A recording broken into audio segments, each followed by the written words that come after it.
আগে দেখ আমি পিড়িং শাক বাগান থেকে কেটে নিয়ে চলে এসেছি। ওয়াও, দারুণ ব্যাপার।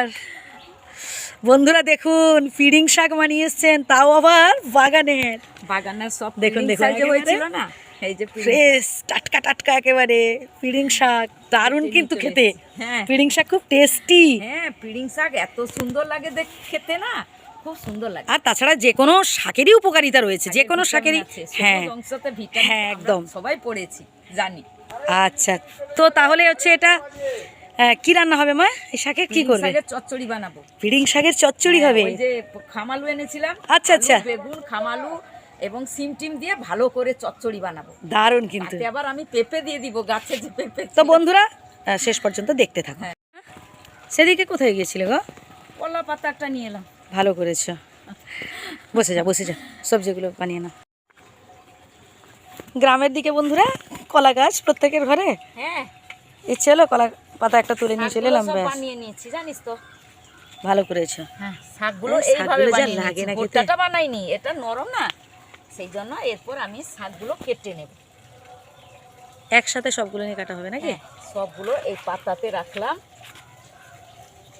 বন্ধুরা দেখুন, গ্রামের পরিবেশ, গ্রামের রান্না, হ্যাঁ, তার একটা অন্যরকম অনুভূতি, ফিলিংস। বন্ধুরা শাকটাকে ধরলাম, এইভাবে নিলাম, এইভাবে এই নিলাম, মাঝখানে এরকম কেটে নিলাম। এইভাবে সব শাকগুলো এইভাবে আমি কেটে নেব।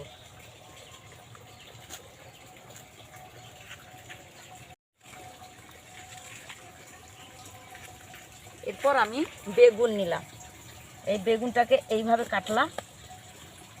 এরপর আবার এরপর দিয়ে কাটছি, এই যে দেখুন, আবার এরপর দিয়ে কেটে নিলাম, এইভাবে কেটে নেব বেগুনটা। পেঁপেটাকে এইভাবে আমি কেটে নিলাম। পেঁপেটা অনেকে যারা খেতে পছন্দ করেন না, দেবেন না, তারা দিতে পারে। আমি খেতে ভালোবাসি বলে। আর ঘরের গাছের পেঁপে কতটা পুরু দেখুন বন্ধুরা, এই যে দেখুন কতটা পুরু দেখেছেন। এইভাবে ছোট ছোট করে আমি কেটে নিচ্ছি। সবজিগুলো সব কেটে নিয়েছি, দিয়ে ধুয়ে নিয়েছি। এরপর আমি সোজা রান্নাঘরে চলে যাব, আপনারা দেখতে থাকুন। কড়া বসিয়ে দিয়েছি, তেল দিয়ে দিলাম, বড়িগুলো ভেজে নেব। এরপর আমি তুলে নিলাম, আবারও একটু তেল দিয়ে দিলাম, শুকনো লঙ্কা ফোড়ন দিয়ে দিলাম,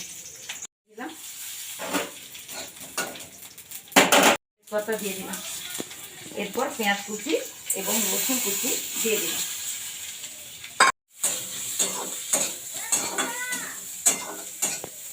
আমি শাকগুলো দিয়ে দিই,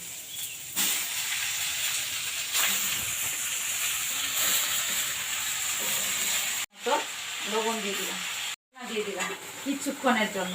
ঢাকনাটা খুলে দেখবো।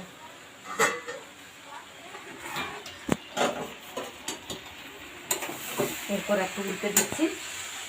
এরপর বাটা, লঙ্কা গুঁড়া এবং হলুদ সব একসঙ্গে দিয়ে দিলাম।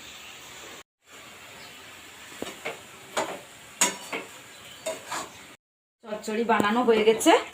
এরপর আমি ভেজে রাখা বড়িটা দিয়ে দিলাম। পিড়িং শাকের চচ্চড়ি রান্না হয়ে গেল। ভালো থাকবেন, সুস্থ থাকবেন। এইভাবে কিন্তু আপনারা বাড়িতে বানিয়ে খাবেন, বাজার থেকে কিনে আনুন, বা যদি বাগানে হয় তাও আপনারা রান্না করে খেতে পারেন। ভালো থাকবেন, টাটা।